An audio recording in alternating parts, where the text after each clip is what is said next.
Pagi yang cerah. Akhirnya kita bisa jalan santai pagi ini. Yuk, sayang, kita istirahat di rumah. Sayang, kehamilanku sudah mulai membesar. Sebentar lagi kita akan punya bayi. Hmm, tapi kamu tahu nggak? Sebenarnya aku itu khawatir. Kamu mikirin apa, sayang? Hmm, aku takut kalau aku tidak bisa memberikan ASI eksklusif kepada bayi kita. Takut kalau ASIku tidak cukup nantinya. Tenang, sayang. Kamu harus tetap berpikir positif dong. Tapi sayang, tetap saja ada kekhawatiran kalau aku tidak mampu. Ujung-ujungnya beli susu formula. Sepertinya kita harus banyak belajar dari beberapa orang yang berhasil memberikan ASI eksklusif kepada bayi mereka. Belajar? Maksud kamu belajar bagaimana? Kita belajar dari internet. Kemarin tuh salah satu dari temanku yang juga membahas tentang hal ini. Katanya ada salah satu website yang bisa sharing, bisa cerita-cerita tentang pengalaman orang tua seperti kita yang berhasil memberikan ASI eksklusif. Oh ya? Kamu ingat tidak situsnya apa? Sebentar ya. Kalau tidak salah, www.asiibu.net. Ayo sayang, coba kita cek. Aku ingin belajar dari pengalaman mereka. Dan kamu pasti juga akan bisa belajar dari pengalaman suami-suami mereka. Dengan begitu, kita bisa dapat pencerahan. Siap. Ayo, kita buka situsnya. Kita pindah aja ke ruang kerjaku, sayang. Oke?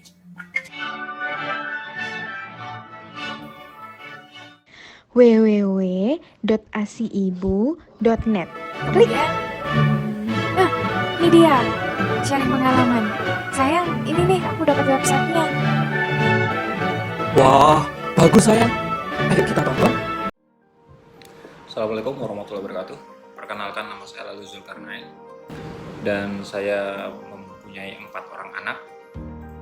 Pendapat saya tentang ASI adalah nutrisi yang paling baik, paling aman yang pastinya buat bayi karena dapat membantu ketahanan daya tahan tubuh bayi, mencegah bayi dari segala macam infeksi, dan yang pastinya murah mudah, nggak perlu diseduh, nggak perlu beli, nggak perlu, pokoknya murah lah karena seduh sudah tersedia.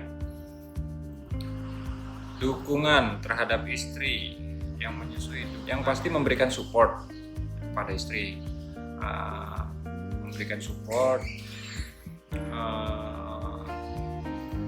kita menemani juga saat menyusui, terus memijat saat dia kelelahan, membantu pekerjaan rumah ya, cuci piring dan segala macam kalau memungkinkan. Terus kalau misalnya dia terbangun di waktu malam hari, kita bantu, kita temani dia lah. Dan yang pasti kalau menurut saya kita buat dia merasa nyaman, sehingga produksi ASINya baik, makanan kita juga suplai dengan baik. Dukungan saat jauh ya kita telepon lah, sering-sering telepon, video call, intinya kita komunikasi yang baik sama istri. Kita ingetin dia untuk konsumsi makanan yang sehat, konsumsi makanan yang baik untuk dia dan si bayi. Yang jadi kendala itu yaitu mitos tentang bahwa istri akan kelelahan kalau seandainya mengurus si bayi, sehingga akhirnya memilih untuk memberikan susu formula. Tapi menurut saya dukungan dari kita itu yang lebih penting, sehingga ibu atau istri bisa memberikan ASI yang terbaik buat anak. Tips buat teman-teman yang lain, yang pasti berikan support, dengarkan keluhan mereka, kemudian berikan semangat dan dukungan kepada mereka. Terima kasih. Assalamualaikum warahmatullahi wabarakatuh. Hai, Assalamualaikum warahmatullahi wabarakatuh, ayah dan bunda sekalian.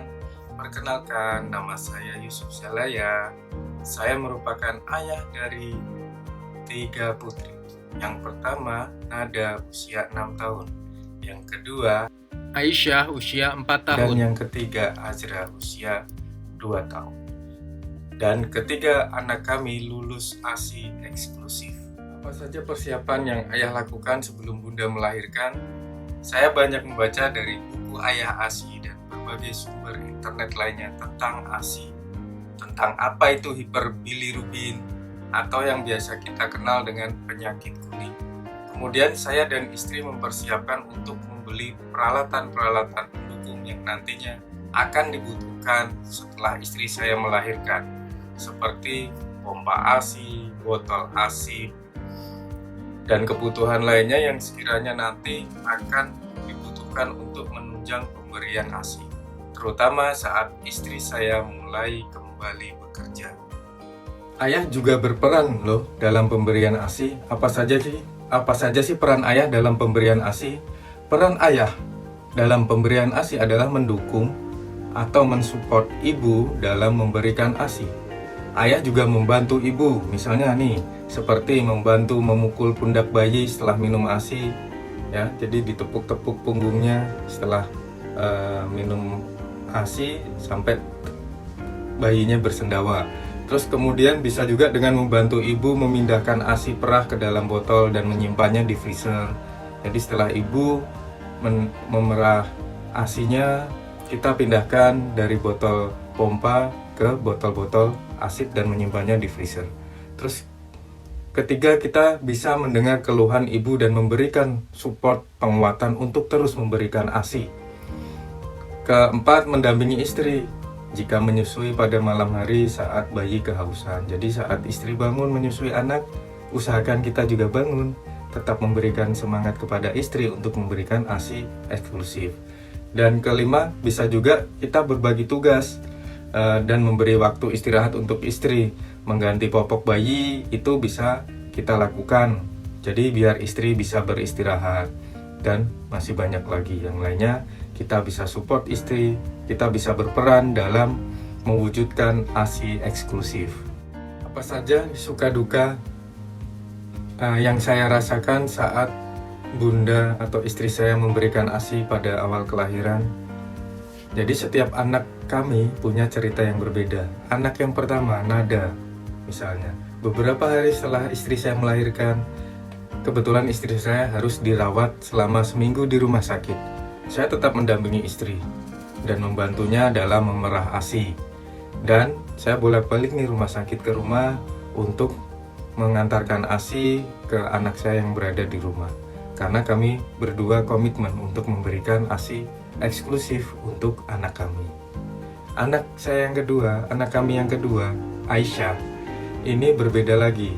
Ceritanya seru juga. Setelah anak saya lahir, sehari kemudian istri saya demam tinggi dan mengalami kelelahan. Pada saat pengecekan bilirubin, ternyata anak kami Aisyah memiliki kadar bilirubin yang tinggi, sehingga harus dirawat di ruang perina selama 3 hari.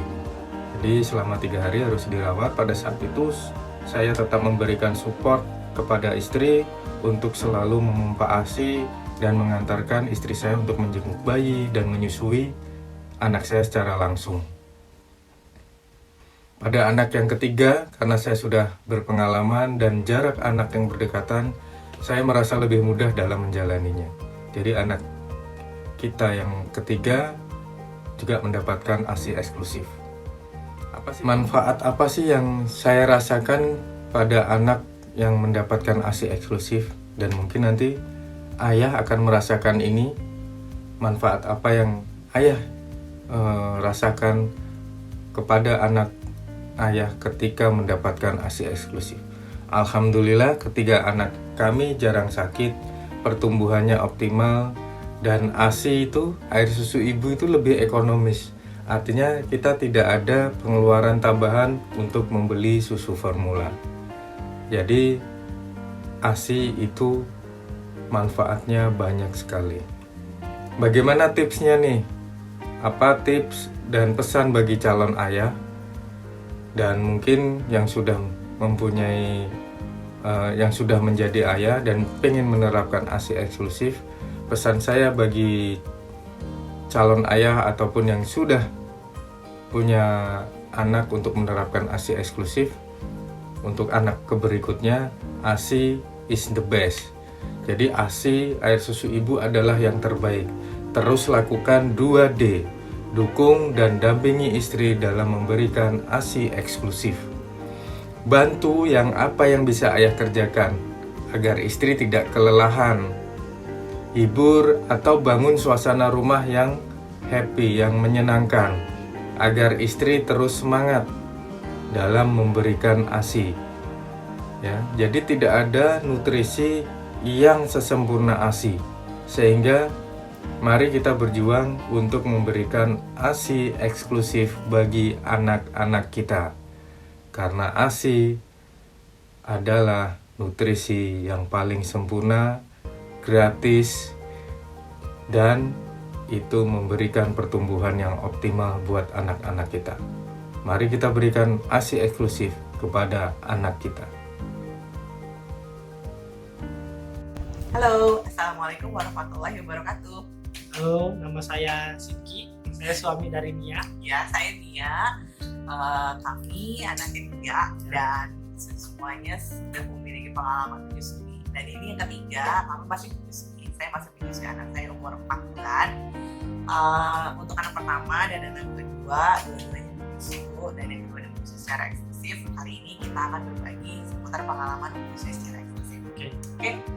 Persiapan. Nah, yang pertama kali, apa yang perlu dilakukan ketika kita sedang mempersiapkan kelahiran anak?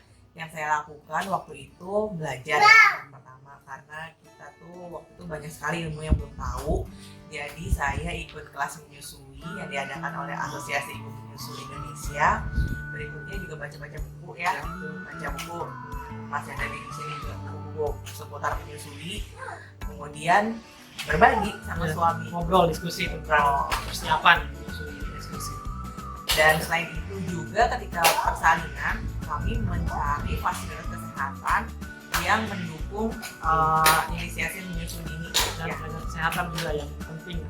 Iya, jadi waktu pas lahiran kita bisa meyakinkan kalau fasilitas dan tenaga kesehatannya turut membantu apa yang kita inginkan. Kalau kita pengen punya IMD dan di sana bisa melakukannya gitu. Yang ya pokoknya cari fasilitas kesehatan yang ibu saya baik. Masalah yang dihadapi ketika menyusui, waktu semuanya punya pengalaman berbeda-beda ya. Sebenarnya jadi anak kami itu 4. Yang pertama waktu itu belum punya banyak ilmu menyusui ya, karena masih dinas juga waktu itu, jadi sempat kebingungan harus merah ASI atau punya stok ASI. Jadi waktu itu masalahnya sempat merasa khawatir ASInya tidak cukup gitu. Berikutnya lagi pernah juga bengkak. Jadi waktu ASInya tidak diberikan, saya bepergian pernah bengkak, sakit gitu ya. Macam-macam sih pernah juga. Tapi kalau sampai putihnya berdarah-darah gitu enggak, cuman nggak nyaman. Pernah berbengkak panas dingin gitu pernah. Ini anak pertama terutama. Iya, anak pertama. Anak kedua karena meninggal, jadi waktu itu saya melahirkan dan kebetulan bayinya meninggal. Jadi kendalanya justru ASInya terus mengalir, payudaranya bengkak karena tidak disusui oleh bayinya gitu. Jadi waktu itu masalahnya adalah bagaimana mengendalikan diri dengan rasa sakit yang ASInya terus mengalir tapi tidak diminum oleh bayinya. Berikutnya sih seputar lelah dan capek aja ya menyusui, karena tantangan yang sekarang bukan masalah sih, tapi tantangan adalah menyusui tandem dua anak sekaligus. Untuk anak yang ketiga dan keempat. Anak yang ketiga dan keempat itu. Oh ya, dan karena anak yang keempat itu adalah anak yang hamil ketika anak yang ketiga masih menyusu, jadi tantangannya juga menyusu while pregnant, jadi nursing while pregnant. Jadi sebenarnya lebih yang ketiga dan keempat ini bukan terlalu masalah, cuma itu tantangan aja, challenge. Motivasi menyusui ya yang pertama banget karena ibadah sih ya. Betul. Ada perintah agama, jadi menyusui itu harus sampai usia 2 tahun bayi. Jadi itu yang memotivasi utama kami untuk bisa menyusui sampai usia 2 tahun. Kemudian baru kita pelajari bahwa secara eksklusif itu diberikan selama 6 bulan. Dan itu bermanfaat secara kesehatan juga. Tapi motivasi awalnya ya adalah karena ibadah, karena itu juga tercantum dalam kitab suci yang kita yakini, dan kita yakin kalau apa yang diperintahkan dalam agama insya Allah bermanfaat. Jadi motivasi pertamanya adalah karena agama, karena itu perintah Allah, dan karena motivasi itu juga jadi setiap kali ada menghadapi tantangan ya kita menganggapnya itu sebagai tantangan dalam beribadah. Pertanyaan berikutnya, bagaimana cara menghilangkan stres ketika menyusui? Gimana Bu? Menghilangkan stresnya ya mengadu.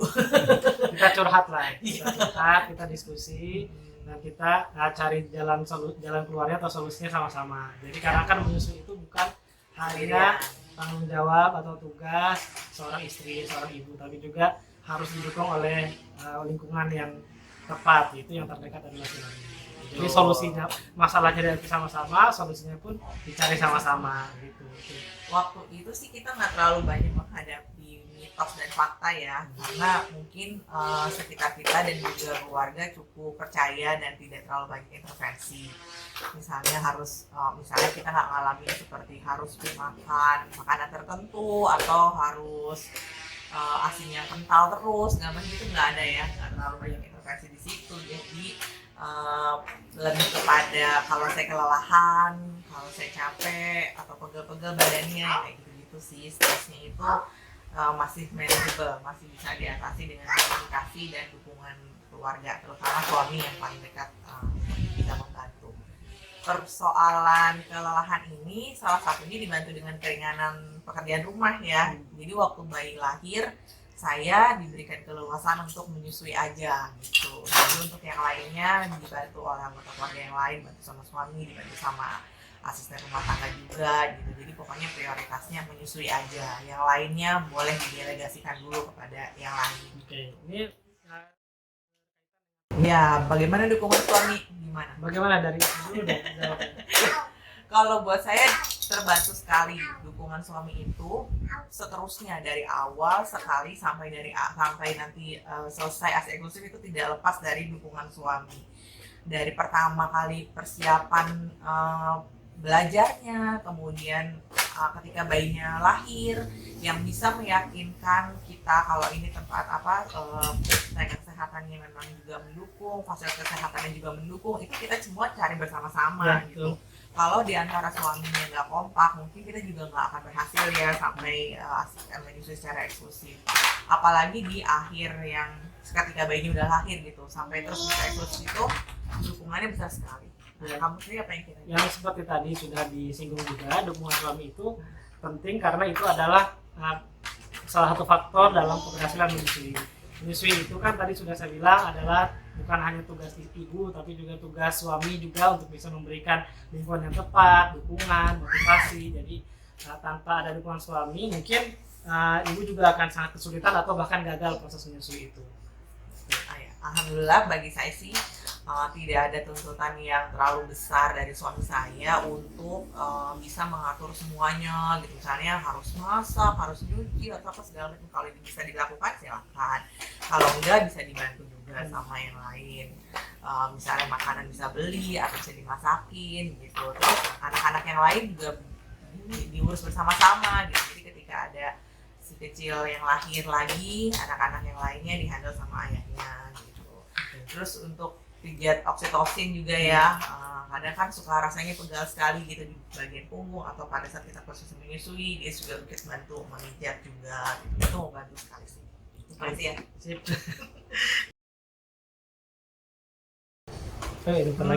Perasaan berhasilnya ya pasti senang, terutama juga kita sudah bisa menghemat banyak sekali pengeluaran ketika bisa menyusui secara eksklusif. Nggak bisa dihitung ya, kalau misalnya nggak bisa eksklusif tuh mungkin pengeluaran dengan susu formula juga akan sangat banyak. Kemudian anak-anak lebih sering ke rumah sakit misalnya karena tidak daya tahan tubuhnya mungkin tidak sekuat ketika menyusui eksklusif. Alhamdulillah kita anak-anak jarang sakit juga ya. Betul. Dan ini juga saya sih khususnya bukan hanya karena perasaan berhasil itu sekarang, tapi juga ini adalah sebuah tabungan supaya anak-anak ini bisa lebih baik di masa depannya. Misalnya dari segi gizinya, intelektualnya itu akan lebih tercukupi. Kami yakin lebih dicukupi karena diberikan makanan terbaik ketika masih kecil, yaitu ASI.